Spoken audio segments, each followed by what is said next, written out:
আজকে হচ্ছে উল্টো রথযাত্রা, সেজন্য আজকে আমরা আগে থেকেই এখানে মানে রাস্তায় দাঁড়িয়েছিলাম। রথ এখনো ভিতরে, এখন পর্যন্ত রথ দেখা যাচ্ছে না।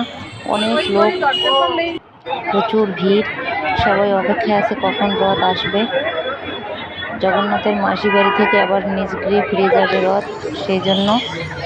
আর এখান থেকে দুই একটা গাড়ি চলতেছে, এর মধ্যে অপেক্ষা করতে করতে এই যে রথ এসে পড়লো। সবাই রথের দড়ি ধরার জন্য কি করতেছে দেখেন। এটা হচ্ছে শ্রী প্রভুপতের রথ, এরপর শ্রী বলরাম সুভদ্রা জগন্নাথের রথ আসবে। এখনো অনেকে দাঁড়িয়ে আছে, ওই রথগুলো ধরবে, তারপর তারা আস্তে আস্তে আবার সামনের দিকে এগিয়ে যাবে।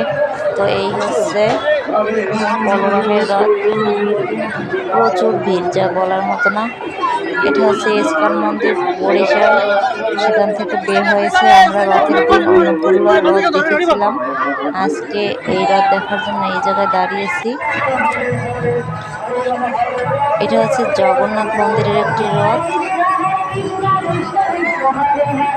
আজকের আবহাওয়াটা অনেক ভালো।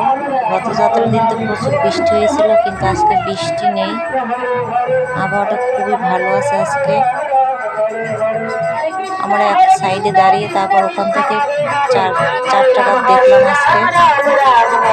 সবাই হরে কৃষ্ণ জয় জগন্নাথ বলা কীর্তন করতে করতে যাচ্ছে। জয় জগন্নাথ, জয় জগন্নাথ, জয় জগন্নাথ। জগন্নাথের নাম নিতে নিতে সবাই যাচ্ছে।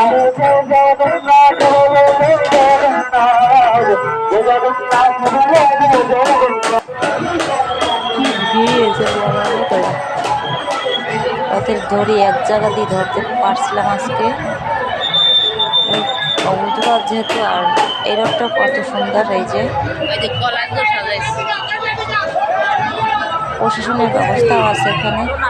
আর রথযাত্রার দিন সেদিনকার নামতে দেরি হয়েছিল, সেদিনকার আর রথ সবগুলো দেখতে পারছিলাম না। তো আমরা আর কিছু ফলমূল পেয়েছি রথ থেকে, সেটা নিয়ে আমরা বাসায় চলে এলাম। আর এই হচ্ছে সন্ধ্যা হয়ে গেছে, তারপর আমরা বাসায় এসে পুজো দিলাম। এভাবেই দিনটা কাটলো আমাদের।